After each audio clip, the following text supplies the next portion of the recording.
congratulations on the film. Not only did I sit down, watch it, and love it, but congratulations on all the love that it's been getting at film festivals as well. Oh, thank you so much. Yeah, it's funny because I remember someone in the cast spoke to the media as we were shooting and hadn't really read the script and said, "Oh, it's like a really nice rom-com." They were like, "Yeah, it's like Harry Met Sally." it's like when I read that, it was like, yeah, okay, sure. Like they're just gonna get a little bit of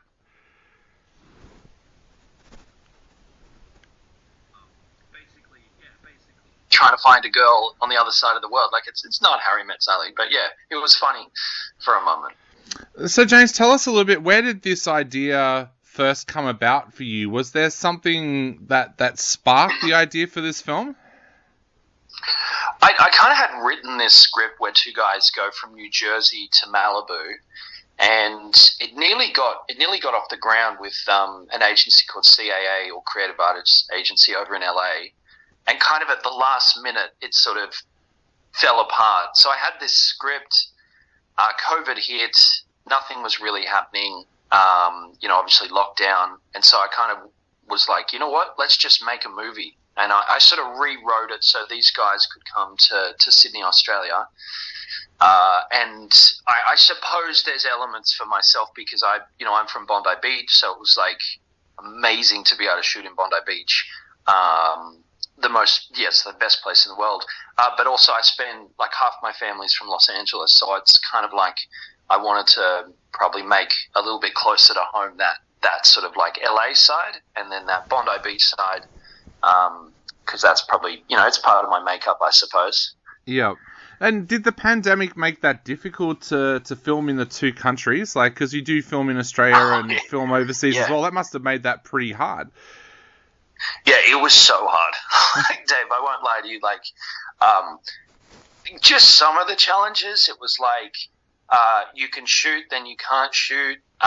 Some of the cast not wanting, now that when it sort of opened up, to go back on a set straight away. So we actually had to recast a couple of because some people were like, you know what, I still don't want to go out. One girl cut her hair like in lockdown, and we'd already shot some scenes before we had to go into lockdown. So it was like that was another thing. And you know what, probably to sum it up,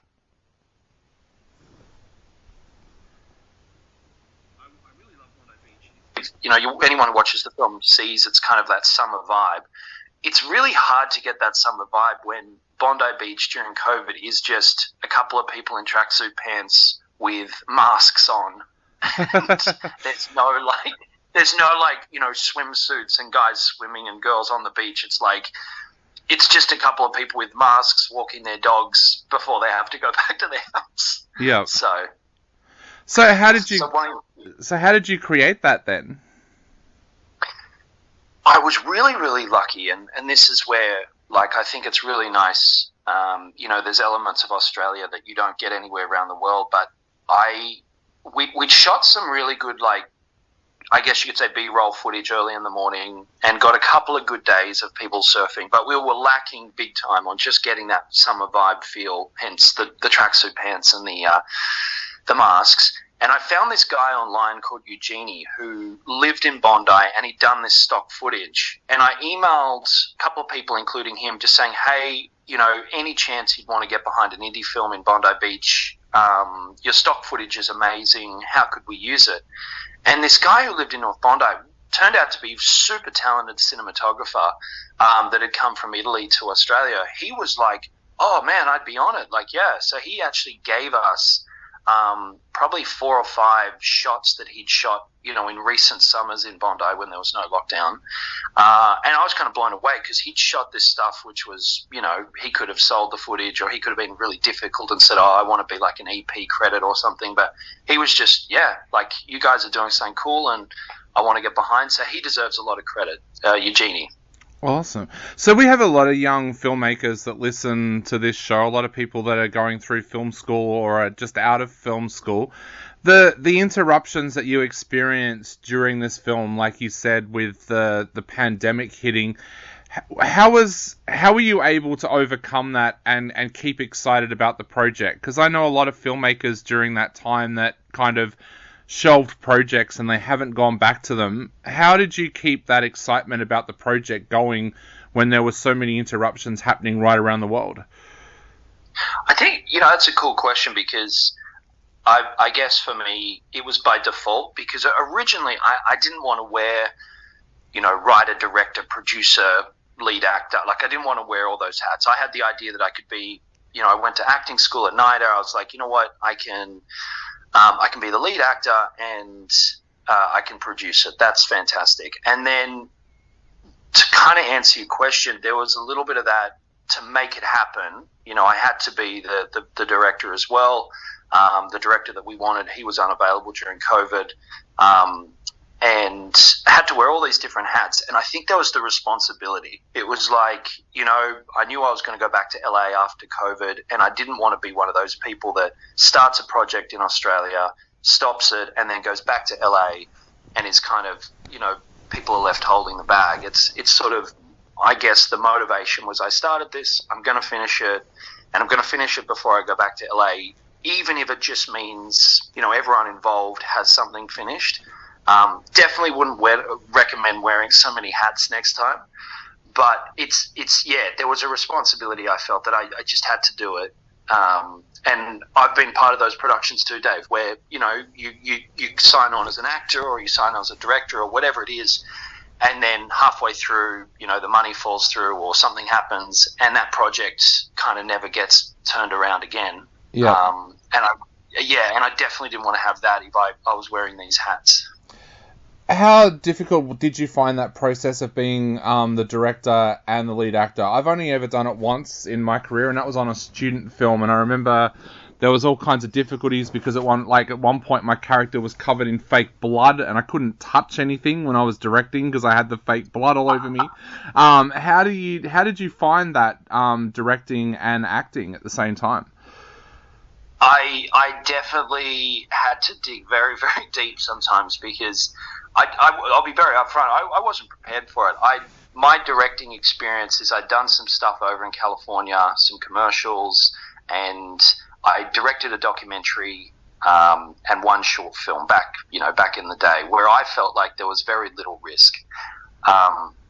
Being the actor and director, it really is tricky because you've got to learn to delegate, and also you've got to learn to trust people, and then you've got to be comfortable with looking at your own face. Like, I'll be upfront, like, when you're sitting in the edit suite or the sound suite and you're seeing your face on camera all the time, you really get sick of it. You're like, from a director's point of view. And I think that was really nice in the post-production stage. I had a great editor called Brianna Cook, and John Rescue did the sound. They were really good because at times it was almost like, look, I just don't want to see my face anymore. Why don't we put this other person in the shot? And they were great because they were very much like, well, this is the character's story. And so I think that's another thing people forget. It's like you shoot the film, and that's one half of the journey. But it's in that post-production stage as well where you need to have, really calculated decisions being made based on the story. And it's hard if, you're the director. And I definitely didn't want to be one of those people as well who made a film and was the director and the actor and made the whole film about the main actor. Like it's a show reel. I really wanted to try and it's a story and the other characters have to follow first to make it make sense. Definitely. And one of the things that really stands out in this film is that on-screen kind of chemistry that you have with Billy White. The two of you do such an amazing job together. Tell us a little bit about how you went casting the roles around you, especially that partner in crime with Dewey. Yeah, and you know what? The way you described that was exactly the way that when we were kind of trying to cast his character. He's a really, really, really strong actor. He's a great dude. And the thing is in the casting process, it was like, and I was very close to it because obviously I've written the story and I wanted to have that appeal in America as well. Like, I didn't want it to just be completely Australian. I want it to be a story where you could sort of enjoy the stupidness of, say, two Americans that come to Australia. we found that it was tricky to find. You either had actors that were too good looking, so they didn't really have that kind of like off the wall, quirky sort of side to them, or you found that they were just too dumb, and it was almost like a stoner comedy where we were trying to cast somebody, but the pace was slow, and we were getting like 3 weeks before shooting, and Billy sent through an audition tape, or he sent through an interest to be in the film, and his audition tape was a drama piece. Like, he was in this circle at like a Alcoholics Anonymous kind of showreel. And it was like, I wonder if this guy tried comedy. Maybe he would be, like, because he definitely had something there in his drama showcase. So he sent back and said, oh, can you do a self-tape? And he just was hilarious. Like, he actually then did the comedy scene. And it was like, straight up, it's like, yeah, this guy's Dewey. Like, 100%, like, just from that one self-tape. But the interesting thing was, like I said, yeah, he'd sent through, all he had was drama on his showreel. And, again, he wasn't sort of looking for comedy at the time, so. Wow. And, of course, you also had to cast a romantic lead opposite you as well. Tell us a little bit about how you went around that casting as well. Yeah, Bella Valentini was really, really talented. The thing that I was trying to do in the casting was make it a little bit more authentic. Like, anyone that's sort of grown up down in Bondi Beach, you kind of find there's a lot of different flavors in one. But the character of Emma is also quite wholesome. And if you've been to Bondi Beach, there is not a lot of wholesome blonde beach girls. There's a lot of girls that are influencers, confident. They know what they're doing. They're successful. Bella's character's very much, she is likable, wholesome, kind of like the girl you would marry. Yet she has that Bondi flavor.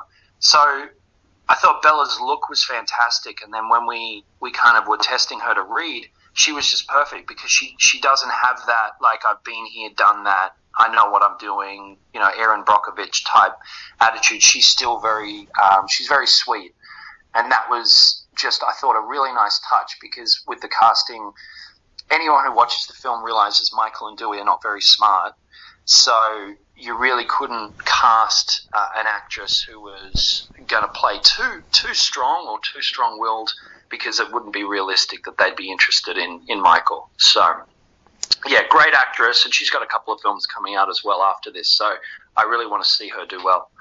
Definitely. Like I said, the entire cast comes together so well with this film. Now, I want to turn the interview to talking about the festivals, because comedies are not always well received at festivals. They don't get the credit that they deserve. Has it surprised you how well the film has done at festivals, and what has it meant to you how well that it has done? It's been a little bit of a whirlwind, because for me, there's been times when, like up front, like, even just yesterday, the Instagram page got bombarded with about 6 or 7 people that had seen it at the Chinese theatre, saying, hey, I want to watch it again, like, where can I get it online? And then I'd seen their Instagram pages, and these are, like, verified accounts, like, they're pretty decent film professionals, and I was sort of thinking, like, why are you watching a stupid comedy when, you've got a film at TIFF, like, 2 weeks ago and been nominated for Best Director at Sundance? Like, yeah. Why are you... So it's been a little surprising, but you know what? It's really just been a team effort. Like, I couldn't have done it without everyone involved, and so I hope they get something from it too. But the American reaction has been a little surprising, because yeah, we won the Los Angeles Film Awards, the Beyond Hollywood Film Awards, Best Director at Cannes Film Awards. We just won, actually, last week, the Silicon Beach Film Festival, which was part of the sponsorship to get at the Chinese theatre. So I think we're up to about 25 festival wins, and I would say 23 of those are, in-person events in the US. So it was kind of nice to get that sort of reaction, rather than not even getting in the festival, or, just getting a nomination after a year. So, yeah. Well, James, I guess a lot of people are asking now who are listening to this, where can I watch the film? So where will the film be released for everybody listening here in Australia and right around the world? So for anyone in the US, it's at the Chinese theaters in Hollywood. There is going to be an announcement as well coming with a platform over there soon. So that's sort of the US. In Australia at the moment, you can watch it on Google Play, Fetch TV, YouTube Movies, Amazon. Pretty much the safest thing in wherever you are, just Google Malibu Crush and just see where it comes up. And note to self, it's not a romantic comedy. Yeah. It's not Harry Met Sally. So exactly. So that was my next question. What would you like to say to people who are about to sit down and watch it? Well, the funny thing is when we were shooting at the golf course, the GM of the golf course had his kids. I think they were about 7 or like 2 of the 7 and maybe 11. They came after school, and the GM was like, "Oh, like they're really excited. They're going to be watching a movie being shot." And I caught up with him the next day because they were watching, and I was like, "Oh, like did your kids enjoy what we were doing on set?" And he kind of said with this real monotone voice, he's like, "Yeah, they just said, Dad, they're shooting Dumb and Dumber 3. We didn't really want to stay that long." So Dumb and Dumber 3 is probably the best way. Well,